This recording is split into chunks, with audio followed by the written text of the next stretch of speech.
Welcome, fellow Biafrans, lovers of freedom across the world. I welcome you to this amazing platform. Thank you so much for joining us wherever you are joining from. I appreciate you. Please like and share on your platform. Share to family and friends. Share to everyone that is close to you to follow us and join us on this platform on this very program. Today, I'm about to share with you a very important program that was presented on one of their conventional media in Nigeria. You know, the debate in town is about the extradition of our Prime Minister from Finland. And today, Nigeria is turning to EU. In their shame, even when they know that is not going to be possible, there is nothing on the planet Earth that will make them to extradite Mr. Simon Ekpa from Finland. They know this, and that is the truth. But they continue to deceive the gullible ones to believe that they can do something against the Prime Minister. Now, I want to share with you this conversation that was held in one of the conventional media. I want you to listen by yourself, see things for yourself, and at the end, be the judge. Go to the comment section, write on the comment section, and tell me what you feel or what you think about the message you're about to receive here now. Let's watch. Good afternoon, Esther. Thanks for having me. Mr. Chukwuma Okoro is a political, national, and social affairs commentator. He's also an author on the title The Future of Politics. And that's going to be quite an interesting one, since that's going to be some of the conversation that we'll be having right here on the World News at 12. Mr. Chukwuma, thank you once again for being here. Let's start off with the federal government through General Buba, stating that the federal government has already commenced plans for the extradition of Simon Ekpa. Now, Major General Edward Buba, who is a director of defense media operations, revealed that the government would respond appropriately through diplomatic channels. Now, this is not the first time we've heard this from the federal government. I remember the first time where the federal government said they had written to the government of Finland. At the time, they invited Simon Ekpa for questioning at the headquarters there in Finland, where they asked questions, because at the time they said that Simon Ekpa is the one responsible for the insecurity in the southeast. Now, when he was invited, he had responded to quite a number of questions right there in Finland, and he was later released. So what is stopping, or what other diplomatic channels are they going by? If the government of Finland does not find him guilty of anything, if they have invited him for questioning, how is the method going to be? How possible would it be for him to be extradited to Nigeria to respond to the federal government's call? Okay, Esther, it's good that we are getting to hear this from the government. Okay, yeah. You know, and it's a clear departure from the illegality that we witnessed in the past. All right. We have a government that is saying, okay, we are going to follow diplomatic channel, diplomatic protocol to ensure that we bring back this young man to come and answer to charges of terrorism, to charges of hate speech, incitement, and all of that. Like I said, it's good that we are getting to hear this from the government. Okay. But we also had a government that went out of their way to extraordinary rendition of a young man, you know, Nnamdi Kanu, who is now at the center of the drama of whatever insecurity that the government thinks is going on in the southeast. I say that in the light of the fact that, you see, the government is quick to point fingers at people that cause insecurity in certain regions. But the government, at the same time, absorbs itself of the blame that they should carry in fueling insecurity. I've said several times, what the government needs to do is unpack holistically the whole issue of insecurity in different regions of the country. What is causing, or what started the insecurity in the southeast is because a certain group of people, members of this union, felt strongly that they had been excluded, shut out from the resources, from the economic high command of this country, in security apparatus, in whatever, in state creation. Every other region has 6. It's only the southeast that has 5. Despite their contributions to the national wealth, despite their emphasis on the unity of this country, people from the southeast, if you ask me, have demonstrated more faith in the unity of this country than any other group of people. Mr. Chukwu, to buttress what you're trying to say, in the recent security appointments, especially on the president's security team for 2024, there's a list that was out. Now, Southwest dominates. You have more of the North Central and Northwest, including the Southwest. Now, the security team actually shows that in the 15 appointments, Southwest has 6 appointees, Northwest has 4, North Central 2, Northeast 2, and Southeast 1. Just one. And so how do you expect the people to keep quiet? I think that this president was even magnanimous to give the Southeast one. In the previous administration, Southeast got nothing. Absolutely nothing. Oh, you've been saying this administration is magnanimous for giving us one. One. Wow. You know, in comparison with what happened in the past. And okay. it was the actions of the past leadership of this country that spiked the whole issue of insecurity. And I keep saying, before 2015, Nnamdi Kanu wasn't asking for the Southeasterners to exit this union. His emphasis was on, please, how do we make this union work? Our diversity is a huge asset, is a strength for us. So how can we capitalize on our diversity like you have in the United States, like you have in other parts of the country, and make this place work? But by 2015, a certain man came and said, oh, you people gave me 5% of votes and you don't expect to get, like, people that voted for me 75%. And whatever 97 and 5 meant, I'm yet to understand up until today. But he went ahead to... But like I asked you earlier, if they've not been able to use diplomatic channel to extradite him, I remember I told you he was invited, all right, for questioning in Finland. If that has not taken place, what other method, what other means through which he could be extradited? Because currently he's still in Finland. First of all, you have to understand the fact that Simon Ekpa is Finnish. He's a citizen of Finland. You know, so he has dual nationality. He's Nigerian, he's Finnish. Okay. And if the federal government cannot use diplomatic means like extradition to bring him back, there is no other legal means available except for them to rendition him too. And it's up to the Finnish government to accept that. Okay.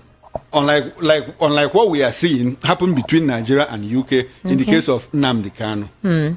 And I keep asking, the federal government is quick to point out that they want to arrest people who are sponsoring insecurity or financing Simon Ekpa to cause insecurity in the Southeast. The same federal government is unable to release the list of people that are sponsoring terrorism in the Northeast, in the North Central, in the Northwest. That's the UAE thing. said we have a list of people sponsoring, financing insecurity in Nigeria. And we had a government that said, give us the list. The UAE gave them the list. They stood on that list, put it inside the cupboard. And up until this moment, we don't know. A certain 3 people, were fingered as sponsors of terrorism through financing and all of that. Esther, what has come out of that? We've not heard anything. We've not heard anything. And you see people who are caught, people who are armed that have killed fellow Nigerians. The security agencies arrest them and take them to the police station. The next day they are out.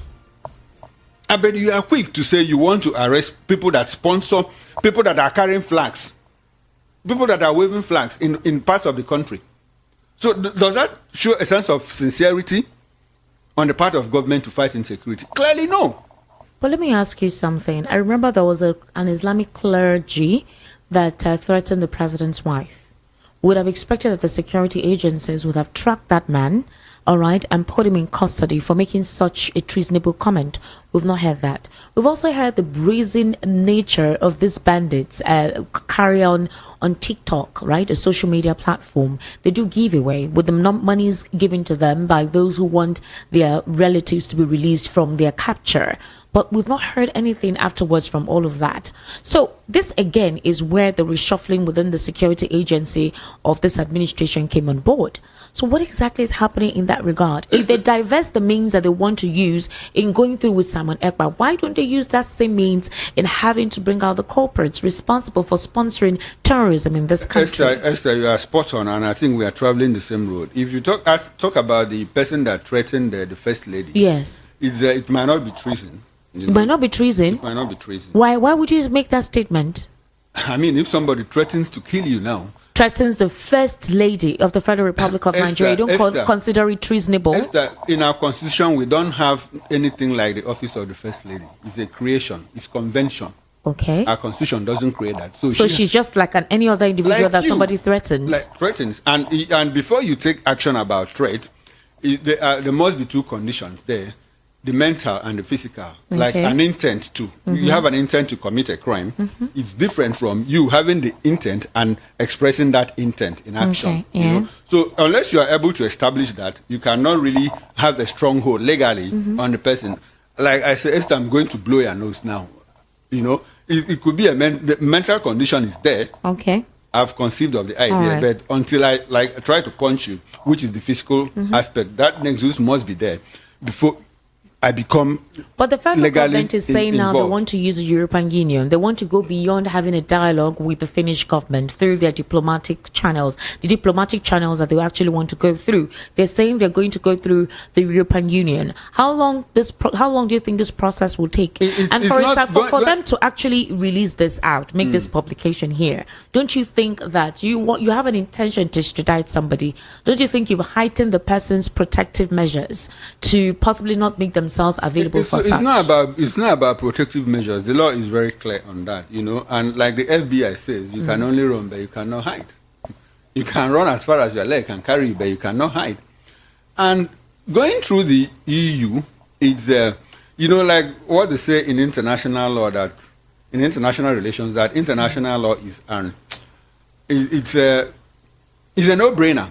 Okay. Because the laws are there, but is the issue of enforcement, because it deals with the sovereignty of each nation, and we still practice statism now, whereby the states, are clearly in charge of their sovereignty and their foreign affairs.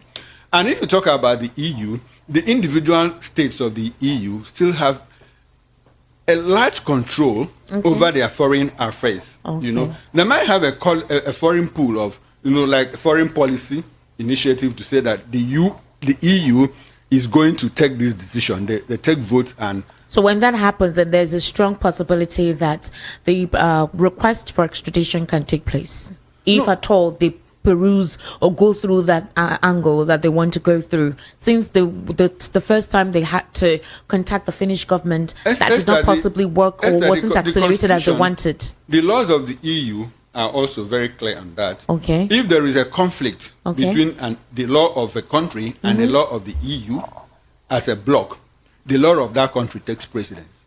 Okay. Are you aware of that? All right. Okay. So in this case, if the EU approaches Finland and say, okay, please, can you help us extradite this individual? Okay. And the Finnish government says, oh, sorry, we have gone through that in our legal system. It's not possible. He's our citizen. He just happens to also be a citizen of Nigeria, and we have. So that means that's diplomatic channel.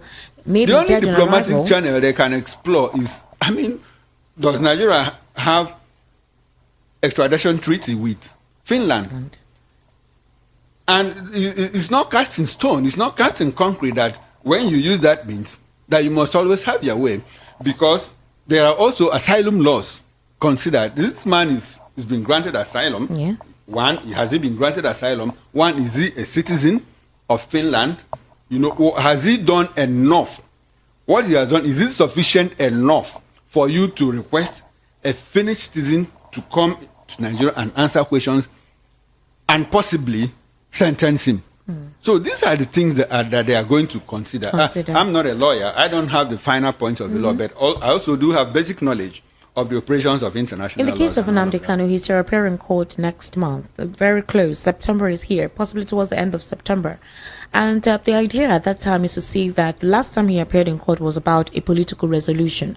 How possibly the federal government and the legal team of Nnamdi Kanu can have a conversation, some conditions or some requirements will be talked about and signed, and look for his possible release. With all that has been happening, the end bad governance protest, the Nigerian military, the Nigerian Navy, all the security apparatus being heightened, do we see that possibility this September? Is there a plausibility that something of that note can actually take place? Esther, if the federal government is interested in releasing Nnamdi Kanu, they would, using the political means, I'm not sure they will allow the case to linger up until this okay. moment. So going to court has become more like a deja vu. for us. It's like we just wake up and say, oh, okay, we are going to court again. All right. And next month, okay, we are going to court again. So if they are interested in following the political means to resolve the crisis, they will do that Do sincerely. you think the change within the Nigerian Security Agency, the sack of Brgie, the sack of the NIA, because those were the individuals that were responsible for his extraordinary rendition, do you think this change will culminate to in a positive light, to possibly seeking that avenue to work in September? The change had nothing to do with Nnamdi Kanu. We are just getting to hear that from Ejimako, yes. Ejimako, yes. his lawyer, that these were the individuals that were behind his extraordinary rendition. And of course, for political watchers, they didn't need to travel far to know that this. I am not a pushover, and I believe Nigeria have seen that. If you think that Simon Ekpa is somebody you can push over, then you don't know me. I am here to end Tinubu. I am here to end Nigeria. I am here to end the Usman Danfodio legacy. I will end it. The people who have ended it in their different countries doesn't have to end. I am going to be more than any of all those people who have fought freedom, including Gandhi. I am here to be more than Gandhi. Gandhi did not even fight the kind of demons that we have in Nigeria. Nelson Mandela did not fight the kind of demons that we have in Nigeria. And so I brought out myself, I'm well cooked for this particular freedom. So anybody thinking that Simon Ekpa is going down, you don't know what is coming. You still have a long way to go. I will be here to finish this job, and by December, I will issue a declaration for the restoration of the independent state of Biafra, and the flag of Biafra will rise very, very high all over the world. That day, every liaison office all over the world of Biafra will rise the Biafra flag very, very high. We will raise it very, very high from homeland to all over the world. And then after that, the diplomatic battle will begin for recognition of Biafra government.